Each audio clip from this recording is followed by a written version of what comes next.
کمزوری دور کرنے کا نسخہ: روزانہ دودھ کے ساتھ 2 کھجوریں کھائیں۔ جسمانی طاقت اور ذہنی سکون ملتا ہے۔ بالوں کو گرنے اور صحت مند رکھنے کے لیے زیتون کے تیل یا ناریل کا تیل رات کو سر پر مالش کریں اور صبح دھو لیں۔ ہاضمہ بہتر بنانے کے لیے کھانے کے بعد پودینے کی چائے یا دھنیا کا پانی پینے سے ہاضمہ بہتر ہوتا ہے۔ تھکن اور سستی دور کرنے کے لیے بادام اور اخروٹ رات کو پانی میں بھگو کر صبح ناشتے سے پہلے کھائیں۔ بلند فشار خون کے لیے روزانہ نیم گرم پانی میں 1 چٹکی دار نمک اور چند قطرے لیموں ڈال کر پئیں۔ جسمانی اور ذہنی سکون کے لیے شام کو ہلکی چہل قدمی کریں اور کچھ دیر بعد مراقبہ کریں۔ نزلہ، زکام اور کھانسی کے لیے ادرک کی چائے شہد کے ساتھ پئیں۔ ناک بند ہو اور کھانسی میں آرام آ جائے گا۔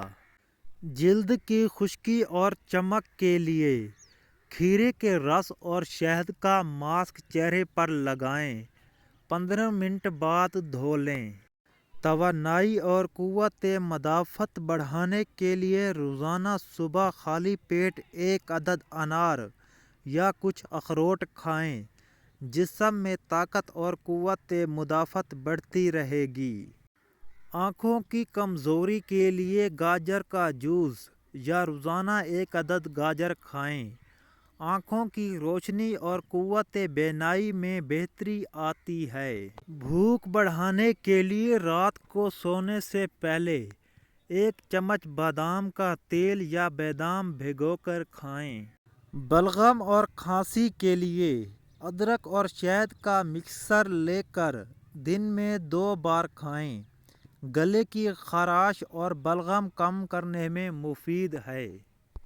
نیند بہتر کرنے کے لیے سونے سے پہلے گلاس نیم گرم دودھ میں تھوڑا سا ہلدی ڈال کر پئیں۔ پیٹ کے مسائل کے لیے نیم گرم پانی میں پودینہ اور اجوائن ڈال کر پئیں۔ ہاضمہ درست رہتا ہے اور گیس بدہضمی کم ہوتی ہے۔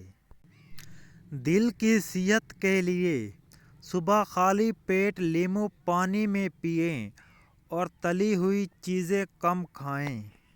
کمزوری دور کرنے کے لیے صبح خالی پیٹ 1 گلاس نیم گرم دودھ میں شہد ڈال کر پئیں۔ دن بھر توانائی محسوس ہوگی۔ دوستو، یہ تھی آج کی ویڈیو۔ اگر میری ویڈیو آپ کو اچھی لگی ہے تو میرے چینل کو سبسکرائب کریں تاکہ ہر روز آپ ایک اسلامک موٹیویشن ویڈیو دیکھ سکیں۔